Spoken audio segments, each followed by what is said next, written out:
ప్రజలకు సత్వర న్యాయం అందాలంటే న్యాయవాదులు ఉత్సాహంగా పనిచేయాలని రాష్ట్ర హైకోర్టు జడ్జి మరియు జిల్లా administrative judge B Vijayasen Reddy అన్నారు. శనివారం చెరియాల పట్టణంలో ఫస్ట్ క్లాస్ సివిల్ జూనియర్ కోర్టును ప్రారంభించారు. ఈ సందర్భంగా వారు మాట్లాడుతూ చెరియాల, కుమ్రవెల్లి, దూల్మిట మరియు మద్దూర్ ప్రాంత ప్రజలు న్యాయ సేవలను అందించేందుకు తాము బాధ్యతగా చెరియాల పట్టణంలో జూనియర్ సివిల్ కోర్టును ఏర్పాటు చేయడం జరిగిందన్నారు. లాయర్ ఉద్యోగం చాలా స్వేచ్ఛతో కూడుకున్నదని, ప్రజలకు మంచి జరగాలంటే మీరు ఉత్సాహంతో పనిచేసి ఈ కోర్టు ద్వారా ఈ ప్రాంత ప్రజలకు కాలయాపన చేయకుండా న్యాయ సేవలు అందించాల్సిన బాధ్యత ఉందన్నారు. కోర్టు కేసుల పరిష్కారంలో నూతన టెక్నాలజీ చాలా ఉపయోగకరంగా ఉంటుందని, భవిష్యత్తులో ఆర్టిఫిషియల్ ఇంటెలిజెన్స్ కూడా న్యాయ వ్యవస్థలో కీలక పాత్ర పోషించనుందన్నారు. కుటుంబ తగాదాల కేసులను సామాజిక స్పృహతో పరిష్కరించాలన్నారు. ప్రజల ఆర్థిక స్థితి గతంతో పోలిస్తే పెరిగిందని, 20-30 సంవత్సరాలుగా ఎంతో కష్టపడితే అది సాధ్యమైందని, ఇప్పుడు పెరిగిన ఆర్థిక స్థితిని చూసి ఈ జనరేషన్ కు కష్టం విలువ తెలియకుండా పెంచరాదని తెలిపారు. తల్లిదండ్రులు పిల్లలకు ఇవ్వాల్సింది ఆస్తులు, అంతస్తులు కాదని మంచి విద్య, క్రమశిక్షణ అందించాలని జిల్లా principal and sessions judge Sai Ramadevi మాట్లాడుతూ ప్రజాస్వామ్యంలో న్యాయ వ్యవస్థకు ప్రముఖ స్థానం ఉందని, చర్యలలో కోర్టుకు ఏర్పాటుకు సహకరించిన అందరికీ ధన్యవాదాలు తెలిపారు. ఈ ప్రాంత పౌరులకు సత్వర న్యాయ సేవలు అందించేందుకు చాలా ఉపయోగకరంగా ఉంటుందన్నారు. ఇన్ఛార్జ్ జిల్లా కలెక్టర్ అబ్దుల్ హమీద్ మాట్లాడుతూ ఈ ప్రాంత దీర్ఘకాలిక అభివృద్ధికి ఈ కోర్టు ద్వారా ఏర్పాటు చేయడం ఉపయోగకరంగా ఉంటుందన్నారు. Siddipet bar association president S Janardhan Reddy మాట్లాడుతూ 20 సంవత్సరాల కళ చర్యలలో కోర్టు ఏర్పాటుని దానికి సహకారం చేసినందుకు ధన్యవాదాలన్నారు. ఈ సందర్భంగా జనగామ శాసన సభ్యులు పల్లా రాజేశ్వర్ రెడ్డి, రాష్ట్ర బీసీ కమిషన్ మెంబర్ బాలల లక్ష్మిలు హైకోర్టు జడ్జిని మరియు జిల్లా జడ్జిని పూల బొకేతో శాల్వాతో సన్మానించారు. ఈ సందర్భంగా జిల్లా న్యాయ సేవాధికారి సంస్థ ద్వారా దివ్యాంగులకు ఉపకరణాలు అందజేశారు. ఈ కార్యక్రమంలో Medak district judge, Siddipet, Jangaon, Gajwel, Dubbaka, Medak, Narsapur bar association అధ్యక్షులు, సభ్యులు, న్యాయవాదులు, న్యాయశాఖ ఉద్యోగులు, ప్రజలు పాల్గొన్నారు. చర్యల గురించి 3-4 నెలల నుంచి మన జిల్లా జడ్జి గారు కలిసినప్పుడు ఈ కోర్టు ఇనాగ్రేషన్ చాలా రోజుల నుంచి పెండింగ్ ఉందని విషయం నా దృష్టికి తీసుకొస్తే కొన్ని అడ్మినిస్ట్రేటివ్ కారణాల వల్ల, కొన్ని ప్రోటోకాల్స్ వల్ల ఈ ఇనాగ్రేషన్ డిలే అవుతుంది. దేనికైనా ఒక ముహూర్తం ఉండాలి.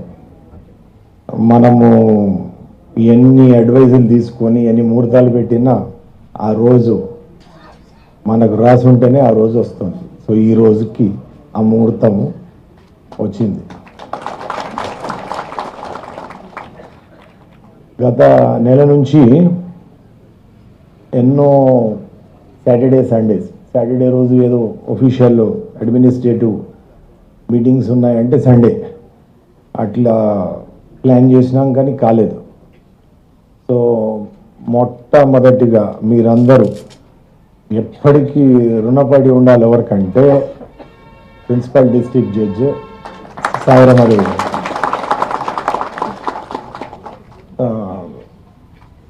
ఈ అడ్మినిస్ట్రేటివ్ కొన్ని విషయాలు ఎట్లుంటాయంటే ఇప్పుడు నేను చెప్పుకుంటూ పోతే మీకు చాలా టైం పడుతుంది.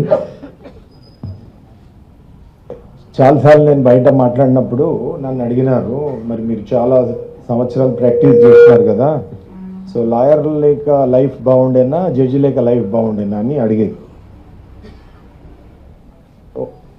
ఏది బాగుండేది లేదు నేను చెప్పను. ఇప్పుడు ఒక విషయం మాత్రం చెప్తాను, లాయర్కి ఏంటంటే ఇండిపెండెన్స్. మనం ఇష్టం వచ్చింది చేయొచ్చు. మన పైన కింద ఎవరు ఉండరు, మనమే. సో ఆ లాయర్కి ఉన్నంత స్వేచ్ఛ ప్రపంచంలో ఎవరికి ఉండదు.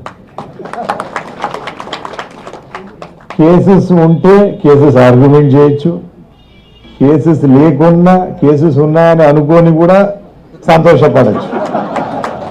అది లాయర్ అది బ్యూటీ. అది కేసెస్ ఉంటే మనం కోర్టులలో వివిధ కేసెస్ టేకప్ చేయొచ్చు, ఆర్గ్యుమెంట్ చేయొచ్చు. కేసెస్ లేకుంటే కోర్టులో కూర్చొని వినొచ్చు, బార్ అసోసియేషన్లో టైం స్పెండ్ చేయొచ్చు. మన ఇక్కడ ఉన్న లోకల్ లాయర్స్కి నాకు ఒక కామన్ ఫ్యాక్టర్ ఉంది. అదేంటంటే నేను కూడా ప్రాక్టీస్ మొదలుపెట్టినప్పుడు ట్రయల్ కోర్ట్ లాయర్ లాగా నేను మొదలుపెట్టినాను, city civil court Rangareddy district.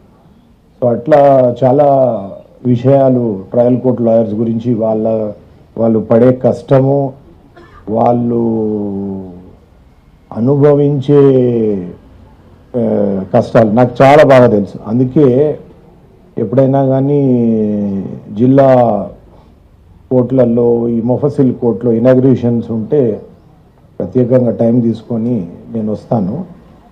మీ అందరేమో ఇక్కడ ఊళ్ళో పుట్టి పెరిగిన వారు, భూములు ఉన్నాయి, ఆస్తులు ఉన్నాయి. నేనేమో హైదరాబాద్లో పుట్టి పెరిగిన మా తాతల కాలం నుంచి తిరిగే అలవాటు లేదు నాకు. అయినా కానీ 100 కిలోమీటర్లు ఇక్కడ పర్వాలేదు. ఇవాళ నుంచి సంక్రాంతి సెలవులు ఉన్నాయి, ఇక్కడికి వచ్చినాను. మన రీసెంట్గా ఇంటర్నేషనల్ ఆర్బిట్రేషన్ సెంటర్ దాంట్లో ఒక ఇంటర్నేషనల్ కాన్ఫరెన్స్ ఉండే. దాంట్లో వ్యాలిడిక్టరీ ఫంక్షన్ అంటే క్లోజింగ్ సెరమనీలో నన్ను మాట్లాడమంటే మాట్లాడి హైదరాబాద్ గురించి చెప్పిన. మన హైదరాబాద్ తెలంగాణ వాళ్ళ గురించి ప్రత్యేకత ఏంటంటే, దేశంలో వేరే ప్రాంతాల్లో పండుగలు అది ఏదన్నా సందర్భం ఉంటే వాళ్ళు సెలబ్రేట్ చేసుకుంటారు, ఉత్సాహాలు.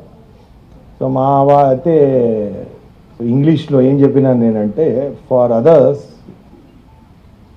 To celebrate an event they wait for the occasion. For Hyderabad people and Telangana people you celebrate by creating a occasion. So Hyderabad Telangana వాళ్ళని అడిగినారంట, మీరు ఎప్పుడు సెలబ్రేట్ చేసుకుంటారు, పార్టీలు చేసుకుంటారంటే, ఎప్పుడన్నా ఒకేషన్స్ వస్తే సెలబ్రేట్ చేసుకుంటారు. మరి ఎప్పుడు ఒకేషన్స్ వస్తాయంటే, ఎప్పుడు పార్టీలు చేసుకుంటే అప్పుడు ఒకేషన్స్ వస్తాయి. సో అట్లా మీ అందరినీ చూస్తే ఇక్కడ ఇంతమంది మీరు వచ్చినారంటే మీ ఆనందాన్ని చూసి నేను ముప్పొంగిపోయినాను. మీ అందరికీ ఇది మీ అందరి కృషి. మీరు కష్టపడినందుకే, మీ లాయర్లు కష్టపడినందుకే ఈరోజు కోర్టు వచ్చింది.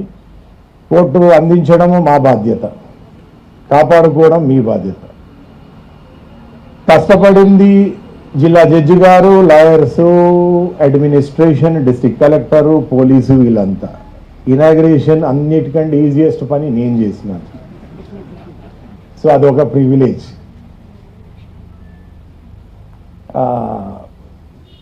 ఏ కోర్టు వచ్చినా కొత్తగా అన్నీ బాగానే ఉంటాయి. కొత్త ఇల్లు కట్టినప్పుడు గృహప్రవేశం చేస్తాము, రిలేటివ్స్ని వాళ్ళని వీళ్ళని పిలుస్తాం, పెద్ద నాకు సంతోషము, పెద్ద ఉత్సాహం.